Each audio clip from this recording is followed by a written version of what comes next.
Lesson 10, Accommodation Vocabulary. Do you live in a house or an apartment? Actually, I live on campus, in a single room in halls of residence. All first-year students are encouraged to do that as they're close to the university. Next year, I plan to move into student digs in town. Tell me about where you live. I live with my parents in the suburbs of Madrid. We only moved in recently. In fact, we had a housewarming party just a few weeks ago. What kind of accommodation do most people live in your city? In the city itself, the majority of people live in apartment blocks.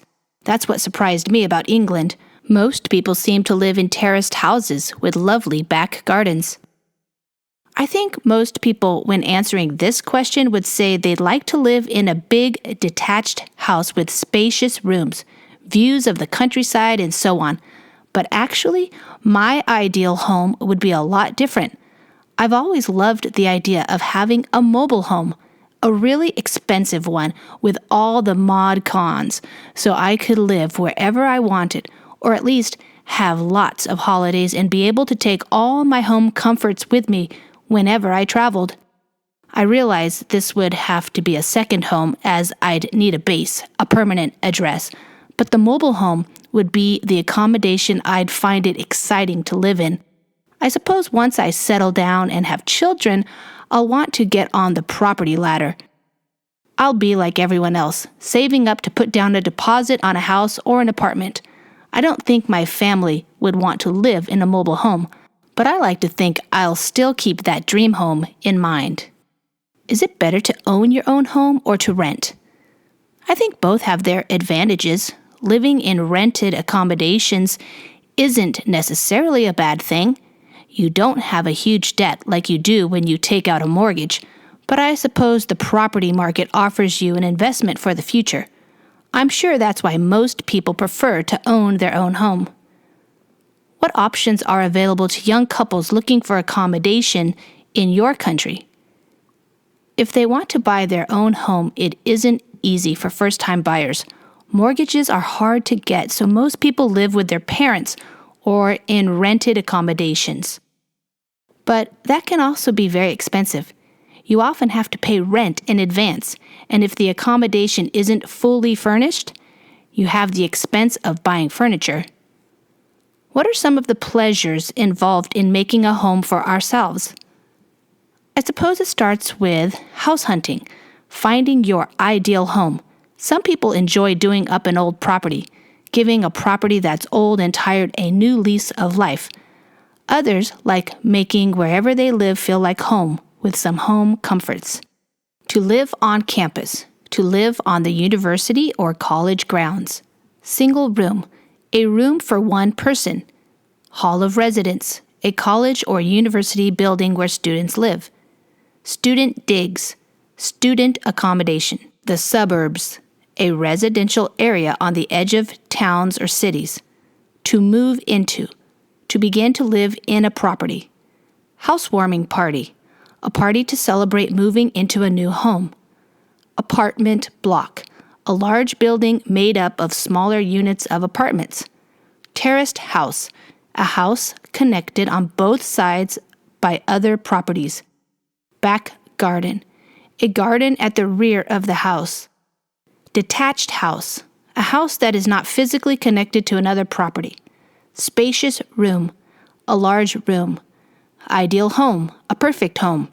Mobile home, a home that can be moved by a vehicle or one that has its own engine. All the mod cons. Technology at home that makes jobs easier, such as a washing machine, dishwasher, etc. Home comforts, things that make a home feel comfortable to live in. Permanent address, a fixed address. To get on the property ladder, to buy a property with the aim of buying another bigger or more expensive one later in life. To put down a deposit, to pay an amount of money as the first in a series of future payments. Dream home, a home you regard as perfect. Rented accommodation, property owned by someone else and for which a person pays a fixed amount to live in. To take out a mortgage, to borrow a large amount of money, paid back over several years in order to buy a house. Property market, the buying and selling of land or buildings. To own your own home, to have bought the property you live in. First-time buyer, someone buying a property for the first time, especially when taking out a loan, mortgage. To pay rent in advance, weekly or monthly rent paid at the beginning of the week or month. Fully furnished, a rented property with all furniture included. House hunting, looking for a property to live in. To do up a property, to repair an old building.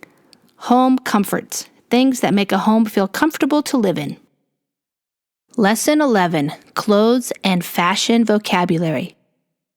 Do you enjoy buying clothes? I used to. Yes, like most young people, I was a bit of a slave to fashion, and I'd always have to buy that must-have shirt or pair of shoes.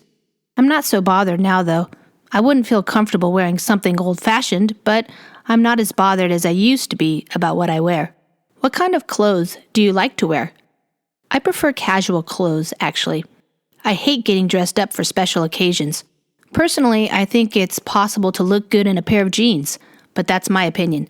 I don't think my wife would call me a fashion icon, that's for sure. Are there many clothes shops where you live? Yes, there are lots in my town. Apart from the big chain stores, we've got a couple of really nice shops that sell vintage clothes. Old clothes, but in a classic style that never really go out of fashion. I love going there. I'd like to talk about one of my teachers, Miss Evans. She teaches us English in the school I go to. We always look forward to seeing what she's going to wear when our lessons start. She's always very well dressed and takes a lot of pride in her appearance. It's not that she dresses in very smart clothes. She doesn't come to school dressed to kill or anything like that. But what she wears really suits her, and she has a great sense of style as well. We often ask her where she gets some of her clothes, and most of the time they're just off the peg, and she says she's not interested in designer labels or anything like that. She doesn't seem too concerned about keeping up with the latest fashion. She just wears clothes that are timeless. Yes, Miss Evans is the person I think looks great in the clothes she wears. What factors do you think affect the clothes we choose to wear? It depends. Where we are or where we're going is a big factor. If you are going out to a club or party, you're going to dress for the occasion. And then there are those who think it's important to look like they're on trend. They'll want to wear the latest fashions. There are lots of factors, really. What kind of things determine what is in fashion and what we should be wearing? I suppose the big fashion houses and fashion shows must have an effect, but the clothes you see on the catwalk don't always reflect what normal people wear. So I suppose it will be things like what singers are wearing in videos or models are wearing in magazines. That kind of thing. Is it possible to look good without spending lots of money on clothes? I'm sure it is. Yes, I suppose it's about having an eye for what looks good, knowing how to mix and match different items of clothing that go well together. I think you can pick up great bargains in charity shops. Sometimes, for youngsters, even hand-me-downs can look good. A slave to fashion, someone who always feels the need to wear the latest fashions. Must have, something that is highly fashionable and therefore in demand. Old-fashioned, not in fashion anymore. Casual clothes, not formal. To get dressed up. To put on nice clothes, often to go out somewhere special. To look good in. To wear something that suits you. Fashion icon, a person who is famous for their sense of fashion. Vintage clothes, clothes from an earlier period. Classic style, a simple traditional style that is always fashionable. To go out of fashion, to not be in fashion anymore. Well-dressed, to be dressed attractively. To take pride in one's appearance. To pay attention to how one looks. Smart clothes, the kind of clothes worn for a formal event. Dressed to kill, wearing clothes that attract admirers. To suit someone, to look good on someone. To have a sense of style, the ability to wear clothes that look stylish. Off the peg, clothing that is ready-made, designer label, a well-known company that makes, often expensive, clothing. To keep up with the latest fashion, to wear the latest fashions. Timeless, something that doesn't go out of fashion. To dress for the occasion, to wear clothes suitable for a particular event. To be on trend, to be very fashionable. Fashion house, a company that sells usually expensive new styles in clothes.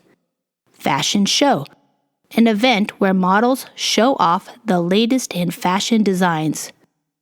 On the catwalk, the stage that models walk along to show off the latest fashions.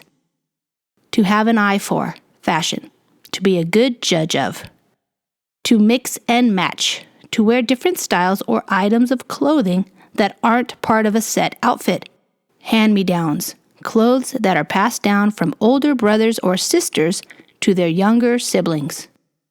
Lesson 12, Personality Vocabulary. How would you describe yourself? Everyone tells me I take after my mom, as I'm quite laid back. I think I'm good company, but you should ask my friends if they agree. In which ways are you similar to your friends? I seem to be attracted to introverts, not people who are painfully shy, but most of my friends are a little reserved, and I think that's what I'm like. Are you similar or different to your brothers or sisters? I think my brother and I are very similar. I'd say we're fun-loving and tend to be a bit extroverted. My brother is certainly the life and soul of the party. I'm not sure that applies to me. I'd like to describe my English teacher from school, Miss Thomas. This was a few years ago now, and she was my teacher at a time when I was getting a little bored with being at school. Unlike some of the other teachers, Miss Thomas never lost her temper.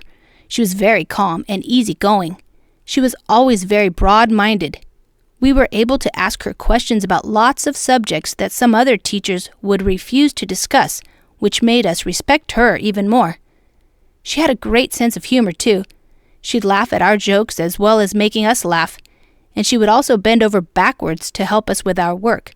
She always put us first and often stayed around at the end of class to talk with anyone who needed help. Apparently, she was highly respected within her field, but you would never know, as she was the type that hid her light under a bushel. She was very modest and self-effacing. So yes, Miss Thomas was a teacher I have fond memories of. Which personal qualities do you think we most want to pass on to our children? I certainly would want my children to be self-confident and self-assured. I really believe that people who feel good about themselves are in a good position to face what life has to offer them, and I'd hope they wouldn't be self-centered, but remember to think about others. Which characteristics do you think are the least appealing in a person? Well, people who are very narrow-minded are difficult to get on with. It's nice when someone is open to other people's opinion and willing to think about their own views. And people who are two-faced can be a little irritating. Relationships are built on trust, and without honesty, there's not much left. Which personality types do you think are less likely to suffer from stress or anxiety? Probably people who are thick-skinned, who don't let people or problems affect them too much. And if you are fair-minded, you'll be less likely to overreact to situations or be quick-tempered. To take after, to be like, often another member of the family. Laid back, relaxed, and not easily worried about anything. Good company, enjoyable to socialize with. Introvert, someone who is shy. Painfully shy, very shy. Reserved, shy. Fun-loving, to enjoy having fun. Extrovert, an energetic person who likes the company of others. To be the life and soul of the party. A fun person, someone who is the center of activity. To lose one's temper, to suddenly become angry. Easygoing, relaxed, and not easily worried about anything.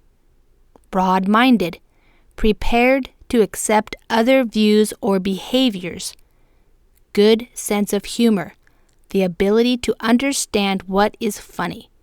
to bend over backwards, to try very hard to help someone, to put others first, to think of others before yourself, to hide one's light under a bushel, to hide one's talents and skills, self-effacing, to not try to get the attention of others, especially in terms of hiding one's skills or abilities. Self-confident, believes in one's own ability or knowledge. Self-assured, confident. Self-centered, thinks only of oneself. Narrow-minded, opposite of broad-minded. See above. Two-faced, not honest or sincere. Will say one thing to someone to their face and another when they are not present. Thick-skinned, not easily affected by criticism. Fair-minded, to treat people equally. Quick-tempered, to become angry quickly. Lesson 13, Business Vocabulary. Do you work or are you a student? I run my own business, actually. I have an online business selling cosmetics. I set up the business 5 years ago, and I'm really enjoying working for myself. What is your ideal job? I don't think I'd enjoy working for a big company. I think I'd like to go it alone and be self-employed. I'm not sure what area of business it would be, but I think I'd enjoy the process of drawing up a business plan and seeing if I could be successful. Is your town a nice place to live? It's okay. The main problem we have is our local high street. It used to be a busy center, but lots of shops have gone bust. It must be very difficult to make a profit when you have huge supermarkets in the area, and a lot haven't been able to survive with such cutthroat competition. Actually, I discovered a business very recently that I like so much I'd like to do something similar in the future. It's a small niche business that runs courses in how to cook, especially bread. The owner uses his kitchen for the courses and went into business with a local community shop and sells a lot of the bread and cakes they make in the shop. I first got to hear about the business last year. My wife paid for me to do one of the baking courses, and I got to know the owner during the training. It's a lifestyle business, really. He doesn't have plans to take on employees or expand into new areas. He's happy earning a living doing the thing he loves. I really admire what he does, and I'm sure a lot of people would love to do something similar. He has a web presence. In fact, that's how we got to find out about his company, and he uses social media to raise the company profile. But he's the only person involved in running the business, so he's in complete control of where the business goes. That's something that must make it really satisfying. As long as he's managing to balance the books and the cash flow is healthy, I'm sure he must be very pleased with what he has achieved. Why do some people decide to set up their own business? I suppose it's the idea of being in control of your own destiny, or of believing in a product or service idea you may have. Plus, it must be very exciting. Launching products, winning contracts, and seeing your sales figures improving must be wonderful. What are some of the dangers involved in starting a business? Well, obviously, you need to have a good idea. Some people say you need to do market research beforehand so you know what the market wants. If you don't do this, you could go under. And if it is a good idea, the chances are someone else is doing the same thing, so you could end up facing stiff competition. What are some things you have to do when running your own business that might not appeal to everyone? Personally, I don't like being in debt, so taking out a business loan wouldn't suit me at all. And I know a lot of companies do cold calling to try and drum up business. That's something I'd hate to do. And laying people off if the business gets into trouble, that would be horrible. To run your own business. To have a business of your own. To set up a business. To start a business. To work for yourself. To not work for an employee. To go it alone. To start your own business. To be self-employed. To work for yourself. To not work for an employer. To draw up a business plan. To write a plan for a new business. To go bust. When a business is forced to close because it is unsuccessful. To make a profit. To earn more money than it costs to run the business. Cutthroat competition. When one company lowers its prices, forcing other companies to do the same, sometimes to a point where business becomes unprofitable. Niche business. A business that serves a small, particular market. To go into business with. To join another person to start or expand a business. Lifestyle business. A business that is set up to bring in a sufficient income and no more. To take on employees. To employ people. To earn a living. To earn money. To have a web presence. To have a website or social media profile that showcases your business. To raise a company profile. To make more people aware of a business. Run the business. Manage the business. To balance the books. To not spend more money than you are earning. Cash flow. The money coming in and going out of a business. To launch a product. To start selling and promoting a new product. To win a contract. When a business gets legally binding work with an individual or company. Sales figures. A report of the income a company generates through sales of products or services. To do market research. To do research into what potential customers would or wouldn't buy. To go under. When a business is forced to close because it is unsuccessful. Stiff competition. Strong competition from other companies in the same area of work. To take out a loan. To borrow money. To cold call. To make a sales call to someone without asking them for permission first. To drum up business. To try to get customers. To lay someone off. When a company ends an employee's contract of employment. Lesson 14. Physical appearance. Do you look like any other people in your family?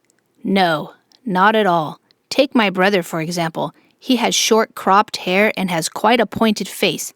He's also quite fair-skinned compared to me. Tell me about your family. My father's getting on a bit. He's in his 60s, but he looks very young for his age. He still does lots of exercise and is quite well built. What does your best friend look like?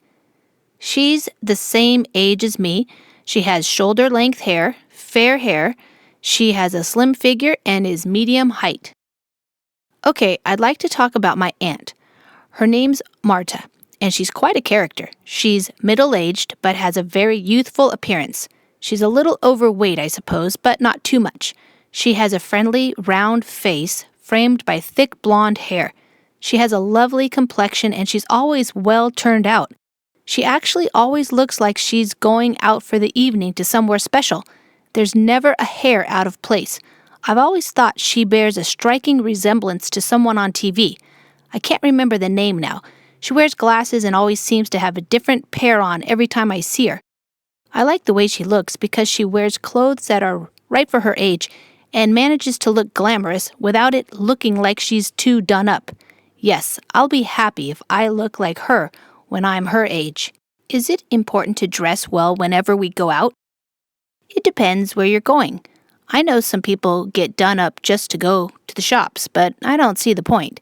You shouldn't go out looking scruffy with disheveled hair, but I really don't see the point in getting dressed up to the nines unless you're going somewhere special. Do people worry too much about their appearance as they get older? I'm sure they do, yes, but it happens to all of us, doesn't it? We all go gray eventually and get hard of hearing. We start to lose our figure. That's why plastic surgery is so popular. Personally, I think we just need to grow old gracefully and not worry too much about how we look. Is attractiveness a quality worthwhile aiming for? I'd like to say no. It shouldn't matter what we look like in terms of our physical appearance.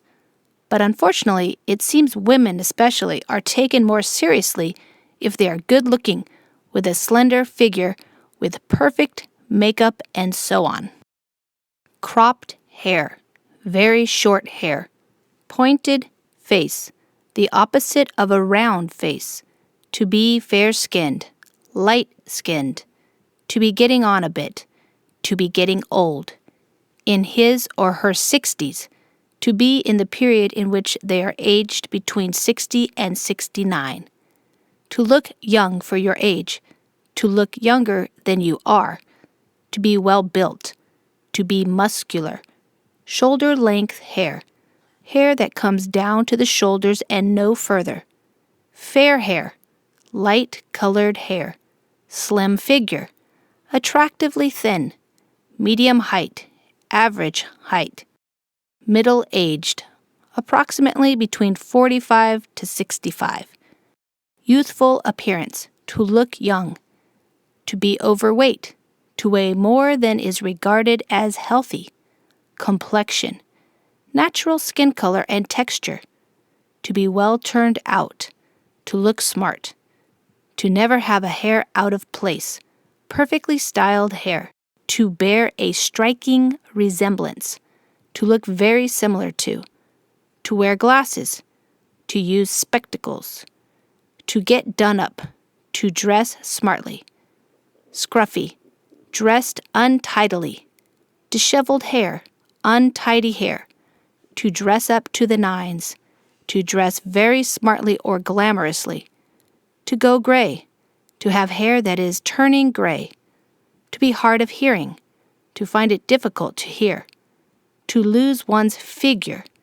To have a figure that has lost its toned shape. To grow old gracefully. To act in a way that embraces the fact that you are getting older. To be good-looking. To be attractive. Slender figure. A figure that is tall and slim. Makeup. Cosmetics. Lesson 18. Shopping vocabulary. Do you often go shopping for personal items? When I can afford it, yes. My college is in the city center and I do a lot of window shopping. But being a student, I'm on a tight budget, so I have to be careful with money. Are there many shops where you live? We've got a few local shops nearby and a few independent stores, but none of the big high street names. I have to go into town for them. Do you enjoy shopping? It depends. I hate it when the sales are on, crowds of people all trying to snap up a bargain. I find it all a bit stressful. I also get annoyed when shop assistants try to give me the hard sell when all I want to do is look around. I'd like to tell you about the time, about 4 years ago, my husband and I bought a computer for our daughter. She was about to go to university, and we had promised her we would treat her to one. At the time, there had been a big advertising campaign for the latest Apple MacBook, and our daughter was very keen to have one. She kept telling us they were value for money, even though they seemed very expensive to us. Anyway, we tried to shop around to see if we could pick up a bargain. This was in the middle of the summer sales, and whenever you went, prices were being slashed on big brand names, but unfortunately not Apple products. We ended up having to pay the full price. I remember my daughter justifying the cost by pointing out how nice the Apple carrier bag was, but it was lovely to see her so excited, and the customer service she's received during the 4 years she's had it has been excellent. So it was value for money after all. Do you think we will stop using paper money in the future? I think it's almost certain. At the moment, it's still possible to pay in cash, but I'm sure this will change. The problem is people are more likely to get into debt and run up a credit card bill when this happens. How do companies encourage the consumer to spend their money? Well, a recent development in my country is something called Black Friday, where people are encouraged to shop until they drop and buy the latest must-have products. Then there are things like loyalty cards to get the customer back in the store. What do you think shops need to do to create a positive shopping experience? The main thing for me is not being pressurized to buy. I appreciate that shop assistants are probably on commission, but if I'm looking for clothes, for example, I like to take my time to try something on and to ask for help if I need it. Window shopping. To visit a store to look at items without the intention of buying anything. To be on a tight budget. To have a limited amount of money to spend. To be careful with money. To not overspend. Local shops. Community shops. Independent stores. Small shops independent of large companies. High street names. Well-known shops. To snap up a bargain. To buy something quickly that is being sold cheaply. Shop assistant. The person who serves customers. To give someone the hard sell. To put pressure on someone to buy something. Advertising campaign. A series of advertisements to persuade people to buy something. To be value for money. To be worth the cost. To shop around. To try different shops to find the best deal. To pick up a bargain. To buy something much cheaper than the normal price.